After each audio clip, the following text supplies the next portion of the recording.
first, I want to give Vanderbilt a lot of credit for the way they played, especially for the way they started off the first half. I knew they really could shoot the basketball. We had emphasized that during practice. But actually to see them in person, the way they shot, how fast some of those guys got those shots off, they're a terrific basketball team. I think they're going to have a terrific year. And I think Mark has done a really good job with his group. They play well together, very unselfish. And for us, the areas we got to clean up. We gave up 105 points tonight. That's not who we want to be as a team. They're a high-scoring, high-octane team. We knew that. But our defense has got to be better. We gave up 10 threes in the first half, and that was an emphasis to start in the game. It's not to give up those threes, and we did. And so we need to find, lineups and guys to understand how important it is to take away what we say we want to take away in the game plan. They had a significant margin at halftime. They come out second half scoring, but you guys were able to battle back and make it competitive there for a while. What was halftime like, and what did you see in the fight of your team? When halftime, we emphasized, what they had done well, which was, 10 threes in the first half, and that opened up things for them. They were playing with a lot of confidence. So we wanted to really do a better job at defending the three-point line. I thought we did do that in the second half, to be quite frank. I don't think they shot near the percentage they did in the first half. And so we got better in that area, and that allowed us to get out and run and allow us to play our game. We want to play fast also. And so it put us in a position where we were able to get out in transition and or in the half court and get downhill, get to the basket, and make plays that we want to make. So I thought that helped us. I was really proud of our guys' fight because we can get down as much as we got down in that game in the second half especially. Adversity kind of can reveal who you are individually and as a team. And I thought our guys, showed a lot of grit and a lot of fight, having been down by a large margin, 20-plus in the second half. So that we can work with. We can work with, what those guys showed in the second half, and we can be better. Coach, you mentioned working with what you got in the second half. You would want to see some of that, more of that intensity and that urgency in the first half, especially to begin the game, though. Absolutely. Like I said, emphasis of taking away the three, and they had 10 threes in the first half, was not the game plan at all. And so we have to have a better feel for understanding it can't be okay to trade baskets. Like, I think when we were trading baskets to around 15 to 17, around that margin. And I'm looking at our guys going, we can't keep trading baskets, because eventually, if you go through a dry spell and they still hit a few, all of a sudden they open up a lead. So we got to understand what you have to hang your hat on to be successful.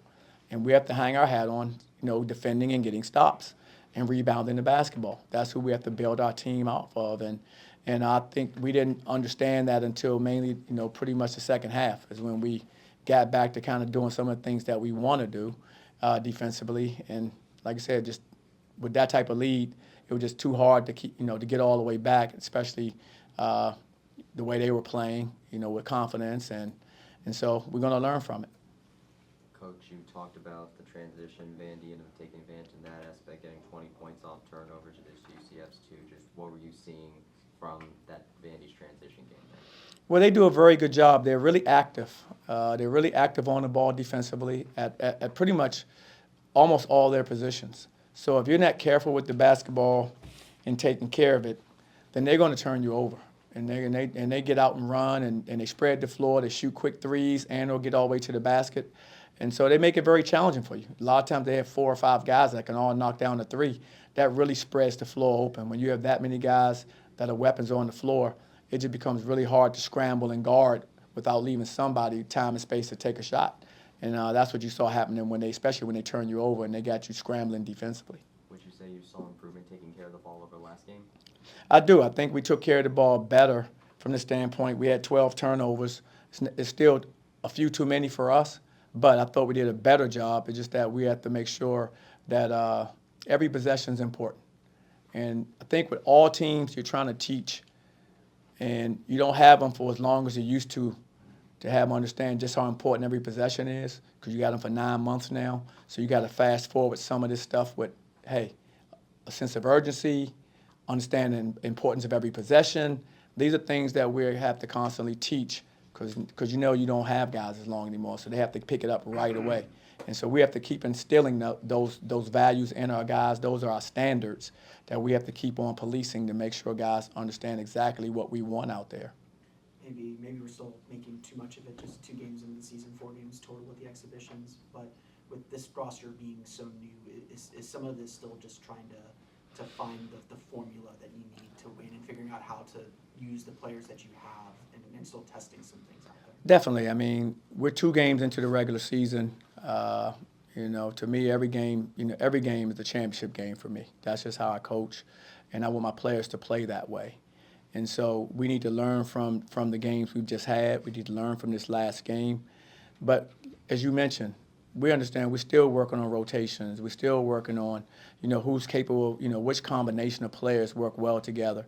All those things have to come to us. They have a number of guys that are returning from an NCAA tournament team last year. So they have some built-in, chemistry and continuity that we're still having to work through. And we're going to get through it. Like I said, as long as we have the fight that we showed, especially in the second half, we can build off of that. It's just a function of having these guys understand how important every possession is, both offensively and defensively, and understanding, how to make connecting plays with each other out there. Because we had some very good individual, performances, but we need to turn those individual performances to overall team performances. Coach, in the first half, you guys saw Riley take a huge load of the scoring portion of it. Just how do you plan on, getting better as far as having even distribution of points throughout the whole team, throughout both halves? Well, that's part of his learning curve. When you become that player, and he's in the process of becoming, for us, like a go-to guy. When you're in that position, you have to understand, 20 minutes, then you have another break, then 20 more minutes, and you have to really stay engaged the whole time, because, of course, there's a need for you to be, always in attack mode and aggressive. And he's learning that. He's gotten, from when he got here in June to now, seeing the jumps he's making, the consistency that he's showing, and that he's building on is exciting, because I think I said it maybe last time we were in here, his best basketball is still ahead of him. And me watching, him play, and I know he had a good individual performance today, but I can see where there's still a lot more in this young man. It's up to, I think, our team, it's up to our staff to keep on pushing and trying to, get it out of him. But, young man is terrific, and like I said, he can be even better. And what about the rest of the team just in general as far as their scoring? How do you get more guys to be involved in the offensive earlier in the game? That's what I mean about the chemistry and continuity. Guys learning one another. Where do I like the ball? Giving it to me in time. Where I got the shot that I really like. That's connecting, and we connect more. Then I think more guys will have opportunities to score more and make more plays for us, and that's going to happen. Because this team, the one thing about this group, they like each other, and it starts there. I've seen that since this summer. There's a genuine like amongst the players, and when you have that kind of togetherness, it's just a function of us coaching them up and teaching them what they got to do to be successful, and they'll figure it out because they want to win, and they like playing with each other. Coach, we've talked about the turnovers, but what about the takeaways? I mean, this is the first time, at least in my memory, that UCF didn't register a steal the whole game. I know closing out the three was a big part, but do you think that's something you got to focus on? Definitely. I don't think we put enough pressure on them until the second half. Probably the latter part of the second half, like the last probably 13 minutes of the game. I thought, I liked our movement. I liked the force we were playing with during that stretch, and we have to remember what that felt like, and we have to replicate that going forward, because that's who we are. We're a team that want to turn you over, and we want to speed you up. That's just the way we play, and because it helps us offensively. So it's a way we play defensively that allows us to kind of get out and run and spread the floor like we want to play, and we didn't do that as well. I thought they did it really well the first 25 minutes of the game. And I thought we started, getting better at it the last 15 minutes of the game. Coach, you talk about that last 15 minutes, even though it wasn't the result you wanted. How do you sort of carry that momentum from the final 10 minutes of the game into the next one? Well, one, we have to, when we break down this film, I think we can show guys now we have examples of exactly what we want when we show tape to our team.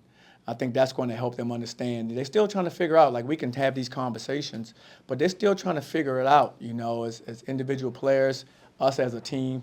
And what we need to do is make sure we're showing them, we're teaching them in practice all the things that we want. Because the things that they did, some of the things they did in the second half were very, very good.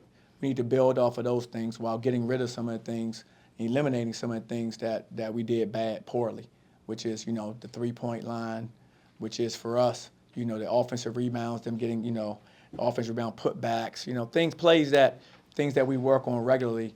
And we had breakdowns in that today, and so that was disappointing.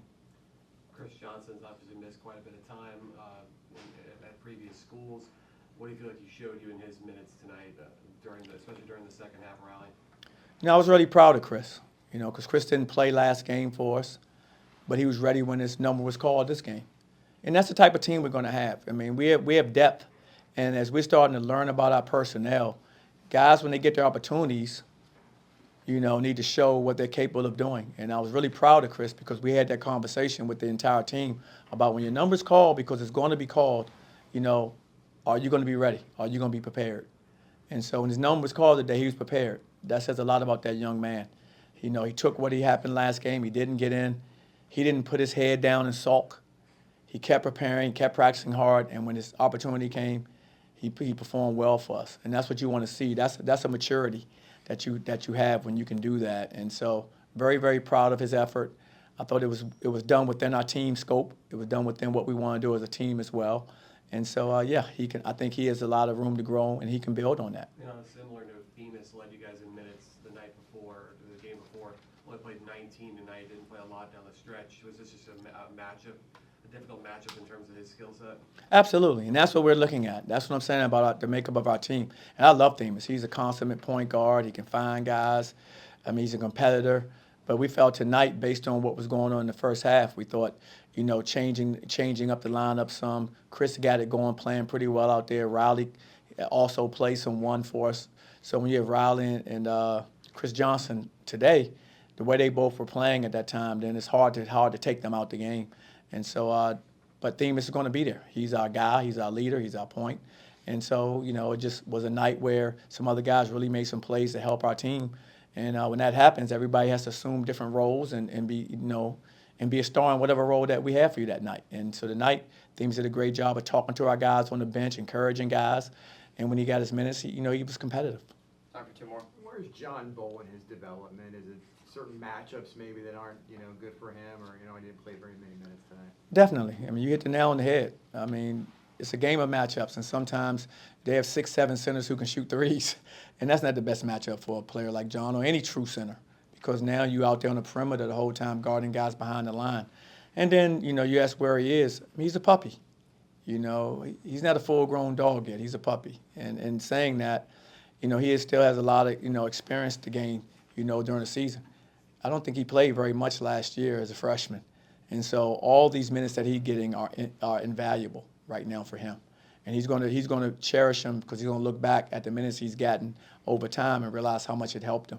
So I'm excited for who he can become as a player. He's long, he's 7'2", but he also is just a puppy. He's still gaining these experiences. Just think, how many games has he really been in college? And so I'm excited for his upside. I think he's going to be a terrific player, and just a process for him just going through game by game. Coach, kind of building on those past 2 questions with the lineups and usage of center, you guys ran a small ball lineup, especially late into the game. For the majority of the second half, would you say you guys had one block? Would you say that kind of is a sacrifice you're willing to make to try to call back into a game, knowing that it's maybe hindering the defense? No, absolutely. I don't know if it actually hinders our defense as much. It may hinder block shots because they're not shot blockers, but I don't think it hinders how we defend. I thought actually we defended better in the second half than we did in the first half. I thought, but especially behind the 3-point line. So I think we, when you have J. Michael who can play, he can guard the 1 through the 5. Devin can guard the 1 through the 5. You have guys, when we do size down, that are capable of guarding bigger players. They're physical, they're strong. We do lack, shot blocking and rim protection, absolutely.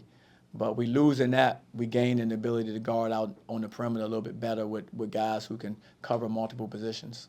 Coach, what do you learn from a test like this that you want to see the team implement? Now you got Florida A&M coming next to conclude this opening homestand. What I want our guys to take from it is that winning is hard, and you have to go out there every single night, and you have to give an amazing effort for 40 minutes. I don't care who you're playing.